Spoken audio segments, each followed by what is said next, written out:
guys, I am Pixel Dan, and this is a review of the Masters of the Universe Origins Mantenna. Oh man, have I been excited for this one. This one really surprises me because it feels like a figure that they would have made a deluxe figure of, just because of what's going on here with the 4 legs and the eye popping and all that good stuff. But surprisingly, he is on the standard blister card as one of the regular priced figures, which is actually pretty cool.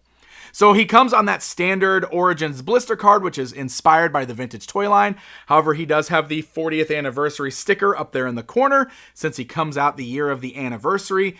One thing I want to note on here is that I do have the international card back. You'll notice that it's missing the little tagline under Mantenna's name. You can see the trilingual card back here. I bet the mini comic also doesn't have words in it, which is a bit unfortunate. For some reason, these have been shipping like this. This is the one I ordered from Big Bad Toy Store. It's a trilingual card. I guess it is what it is, but I wanted to point that out because it is going to look a little bit different than the US release card backs. Also, Evil Horde sticker on the bubble. I love that we're doing that now. I love that we're putting these on here. It's very similar to what they were doing in Classics, so I'm glad to see that return, kind of the faction stickers. I think that's great. As you rotate this around to the back side, you can see we've got absolutely gorgeous artwork at the top with the Horde versus the Snake Men. How cool is that? And we know that the Snake Men are going to kind of be a big deal going into the next year here with Origins. But we got King Hiss, Rattler, and Tongue Lasher over here with Mantenna, fending them off with his crazy eye beams. We got Grizzlor and Hordak. Really great stuff. And then, of course, we got a cross-sell down below that of the current wave and a little call-out showing you how the action feature works, which appears to be fully intact for this guy. So really exciting stuff. Let's get him opened up and we will get a closer look at him. All right, we have got our new Origins Mantenna outside of the packaging. Bringing in the tape measure, you can see the way I've got him right now with his legs kind of bent, he's right at 5.5 inches. The leg bent stance is kind of the way Mantenna is typically portrayed, but we can still straighten out the legs if we want to. And if we bring the tape measure back in, that puts him right at about 6 inches tall. So he matches up with the other figures in this line, exactly what you would expect. And this is one of the things that is really interesting about this guy is the legs here, because you can see he has 4 fully articulated legs, which is really kind of amazing. Now, if you guys know, the vintage action figure only had 2 legs, but when you looked at the sculpt, he clearly had 4 legs. They just sculpted them as solid legs together. So he's always supposed to have 4 legs like this, and it's really cool getting a brand new figure in the vintage style and scale, but with the full 4 legs as he always should have had. I think this is pretty amazing. And I love just how solid this guy feels. I mean, there's a lot going on with this. I absolutely love it. I'm honestly kind of surprised that this is a basic action figure in this line and that they didn't stick him in the deluxe packaging just because he's so much bigger with the extra legs there. Now, the upper body is very similar to what we saw in the vintage line, definitely modeled after that original figure. Even has the goofy looking head of that vintage toy there with the big bulging eyes with like the red veins in there and everything. Looks really cool. Now, this is one of the things that is really different about this guy, because the vintage action figure had a lever on his back, and when you lifted the lever up, that's what made the eyes pop out of his head. Interestingly, Mattel opted to keep an action feature on this guy. We don't see a ton of proper action features in the Origins line, but they did maintain the action feature of the eyes bugging out.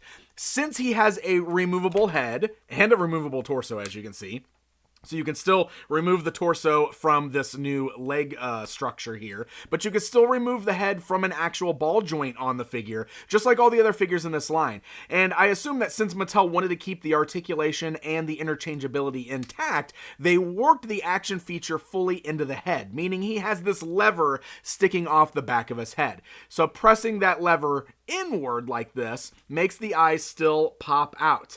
The biggest downside, in my opinion, is that you can't leave the eyes bulged out of his head, because as soon as you let go of that lever, they pop back in.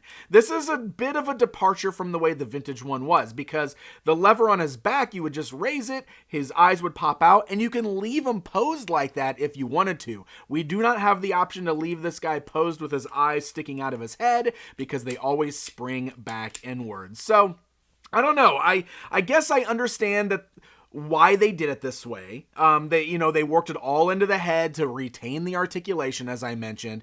But it's interesting that they opted to stick with an action feature like this, rather than giving us interchangeable eyeballs, similar to what we had in the Classics line. That way, if we wanted to, we could have just popped these eyes out, popped in new eyes that were sticking out of his head. That might have been a better compromise, I think, so that we could still pose him with his eyes bugging out. I feel like that definitely would have put him into the deluxe figure category, but maybe that would have been better for this guy. I don't know. You guys can let me know how you feel about it. Overall, I love the execution of this guy. I think it's great. I just think this is a little bit of a misfire, not being able to pose this guy with his eyes bugging out of his head if we wanted to. The action feature is still fun. I still kind of like that. Overall, the articulation still feels good. It functions exactly like you would expect it to. Still has all of the points of interchangeability there, as I showed you. And the colors are really good on this guy. He's got these darker blues here for his body and everything, which is really pretty cool. So he's a great looking figure, no doubt about it. As far as his accessories go, he just comes with the standard Horde crossbow, just like the vintage figure. They look like the vintage ones. They're styled the same. They even have the very lackluster action feature where they don't really spring forward. But you can clip that onto his wrist, just like we've seen with the other Horde crossbows there. Of course, he's got some bigger arms there that are, very unique in their sculpt, so you do have to clip it kind of right over the actual wrist parts, but that will complete the look of the figure, making him match up with the vintage one. All right, guys, it's comparison time. Let's stand them alongside that vintage version of Mantenna, since that's what we've been talking about here, really comparing these two side by side. You can see what I was talking about with the legs. The new legs are so much better. I absolutely love it. The old ones were stubby and short, and they were only made that way because they had to make the figure work.